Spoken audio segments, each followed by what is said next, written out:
Hey guys, what's going on? It's Brandon here, and today I'm going to be doing a rundown on my Slopeduro build that I just finished.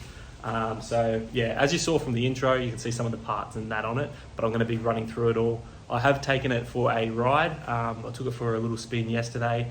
Here's a little clip. So it rides well. I still need to get used to it a bit because it is a medium frame. I'm usually riding a large frame, so it does feel a little bit different. And this was originally a 29er front and back, and can't see front and back, but I've changed it to a 27.5, like a mullet setup. So, and I did change the suspension too. That I'll show you how to do that if you're going to run 27.5. Just a better way to sort of set it up. So, without any further ado, let's get straight into it. Sure. Alrighty, so here's the bike. So as you can see, we've got a, we'll start with the frame. Now the frame is a 2020 GT sensor. So you can see that just up here, GT Sensor Elite. So it is a carbon frame, so carbon front triangle and alloy rear triangle. I just got this bike just to sort of give it a go. I've never had a sort of Slopeduro sort of single speed bike, so I thought this would be a perfect donor. The rear shock, you're looking at 130mm, front fork is 140, so 130, 140, and then with a Slopeduro bike too, you want to run higher pressures in them too, so you're not bottoming them out and it's just stiffer suspension. So as I said, it's a GT sensor frame, and it is in a size, as you can see here. Whoops, let me this side. You can see it is in a size medium.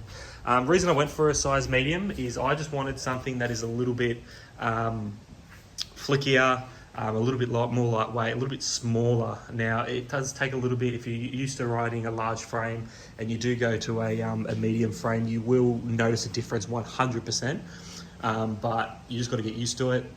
And then I'm sort of getting used to it now, and the bike does feel great. Up to the seat here, it is just a saddle. It's called a, I don't even know what this says, a Vents. This come on my cube, so it was a spare saddle I had to just throw on it. And then you've got your, obviously, clamp there. Now, the bars are another thing to talk about. The bars on a Slopeduro bike, you want to run them a bit narrower. I don't have the cables running and stuff like that to be able to do bar spins and that yet, but you want to run a narrower bar. Now, I've never ran a narrow bar, but since I've put these on, sorry, I'm feeling a little bit sick at the moment too, that's why I'm huffing and puffing, but yeah, so when you, wasp, that wasp was huge. I don't know where it went, but let's hope it doesn't come back. So back to the bars, as I was saying before, you want to run a narrower bar, and I've never ran one, and to be honest, it feels great. I like the feel of it. I mean, I wouldn't cut them down narrower on my other enduro bike, but for jumping and all that sort of stuff, they're great. It feels great. I've just got a cheap head stem on it. It's just an Evo Sid, and it's actually been great. So it's just a cheapo, but it does the job, looks good. And as you can see in here, we've got the FSA headset, and then just your standard GT spacers that come with the bike. Now, as you'll see at the front here, we'll start up front. We've got a 29er and a 27.5 in the rear, but we will get into that. So 29er up front, just wrapped in a Maxxis DHF, I'm pretty sure that is, that tyre. And then the RockShox 35 Golds on there, which are probably not the best fork, but I mean, they feel great at the moment, and I will probably upgrade them, but I'm in no rush to. So, yep. Up the top here too, we do also have a Huck the World mud flap. So these are a pretty sick company out of New South Wales, Australia. So if you want to head over to their website and buy some stuff, that'll be hectic for them. Not for me, but obviously I don't make any of it, but yeah, they're a mad company.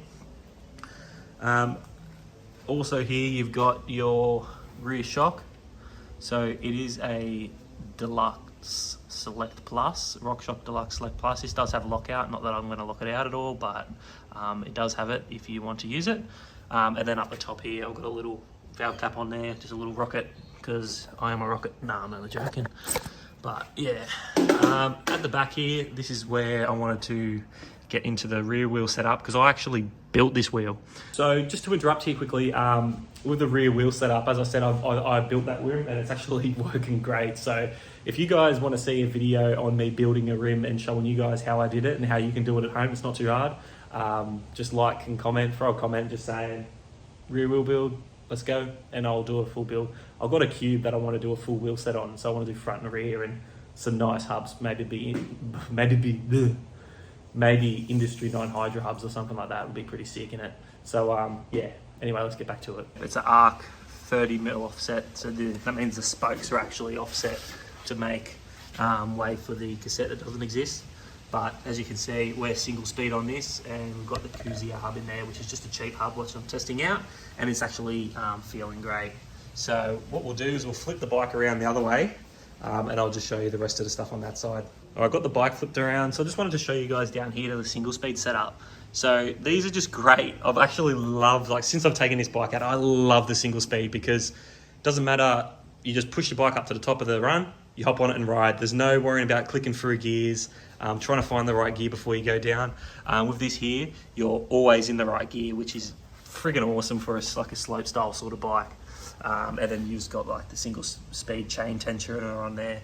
And then we're running the derivative dissonant, I think it's called, crank, and the Eagle sprocket, obviously SRAM, MRP chain guide, and then just Rock Bros pedals on there. And we also just threw these on too, just to protect the ends of your cranks, because these are actually in pretty good condition, believe it or not.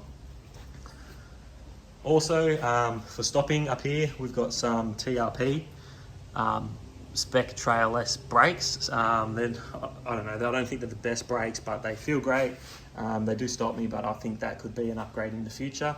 And then we've got like some adjustment on here too, so you can adjust them in and out to wherever you like it. And as you can see up here too on a Slopeduro bike, look at the cockpit, it is clean. All you got on the bars is 1, 2 brakes and your grips, that's it. There's no gear shifter, no dropper post, nothing like that. So it just feels like a real clean build. I mean, like once you ride one, if you ride jumps, you'll notice a massive difference, like on how good these bikes actually are, because there's just, it's purpose built for that. Hop on it, you're in the right gear. On the handlebars, there's no stuff to like grab onto or anything if you're trying to bar spin or anything like that. But yeah, as I said, I reckon you guys should build one because you would really enjoy riding it. And that's it for today's video. I hope you liked the video. It was just a bit of a rundown, nothing too special. But if you could like, comment and subscribe, that would go a long, long, long way. And to next time, just keep shredding. Shoo!